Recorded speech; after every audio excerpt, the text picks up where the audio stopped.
ನಮಸ್ಕಾರ, ನಾನು doctor Bhagyashree Baliga. Sonography in pregnancy made easy ರೀಲ್ಗೆ ಸ್ವಾಗತ. ಇವತ್ತು ನಾವು ಮಾತಾಡ್ತಾ ಇರೋ ವಿಚಾರ NT-NB scan which is done from 11 to 14 weeks, 11ರಿಂದ 14 ವಾರದೊಳಗೆ ಮಾಡುವಂಥ ಇದು ವಿಶೇಷವಾದ ಪರೀಕ್ಷೆ. ಇದು ಯಾಕೆ ಅಷ್ಟು ಮುಖ್ಯ ಅಂದರೆ, ಈ ಮಗುವಿನಲ್ಲಿ ಬರುವ ಬುದ್ಧಿಮಾಂದ್ಯತೆ ಅಥವಾ ಕಾರ್ಡಿಯಾಕ್ ಡಿಫೆಕ್ಟ್ಸ್, ಹಾರ್ಟಿನಲ್ಲಿ ಬರುವಂಥ ತೊಂದರೆಗಳನ್ನು ಸ್ವಲ್ಪ ಬೇಗ ಕಂಡುಹಿಡಿಯುವಂಥ ಒಂದು ಇದು ಪ್ರಯತ್ನ. ಇದರಲ್ಲಿ ಮಗುವಿನ ನೆತ್ತಿಯ ಹಿಂದೆ ಇರುವಂಥ ಸ್ಕಿನ್, ಮಗುವ ನೆತ್ತಿಯ ಹಿಂದೆ ಇರುವಂಥ ಚರ್ಮ, ಇದರದ್ದು ಥಿಕ್ನೆಸ್ ಅನ್ನು ಮೆಜರ್ ಮಾಡ್ತೇವೆ. ಮತ್ತು ಮಗುವಿಗೆ ನೇಸಲ್ ಬೋನ್ ಅಥವಾ ಮೂಗಿನಲ್ಲಿ ಮೂಳೆ ಇದೆಯಾ, ಆಸಿಫೈ ಆಗಿದೆಯಾ ಅನ್ನೋದೊಂದು ಚೆಕ್ ಮಾಡ್ಲಿಕ್ಕಾಗತ್ತೆ.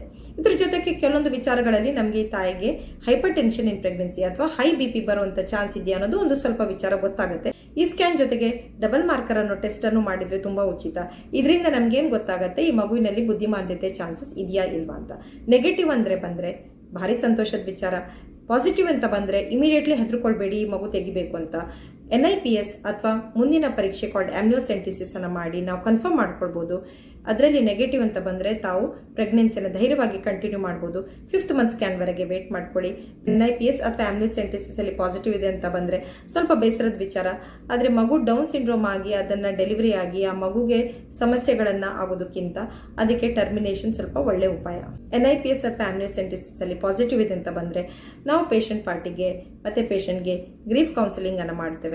ಕಂಪ್ಲೀಟ್ ಆಗಿ ಡೀಟೇಲ್ ಆಗಿ ಡೌನ್ ಸಿಂಡ್ರೋಮ್ದು ಎಲ್ಲ ಪ್ರಾಬ್ಲಮ್ಸ್ ಅನ್ನು ಡಿಸ್ಕಸ್ ಮಾಡ್ತೇವೆ. ಅವ್ರ ಪ್ರೆಗ್ನೆನ್ಸಿ ಮುಂದೆ ಕಂಟಿನ್ಯೂ ಮಾಡ್ತಾರಾ, ಟರ್ಮಿನೇಟ್ ಮಾಡ್ತಾರಾ ಅನ್ನೋ ಡಿಸಿಷನ್ ಅನ್ನ ಅವರಿಗೆ ಸಪೋರ್ಟ್ ಮಾಡ್ತೇವೆ.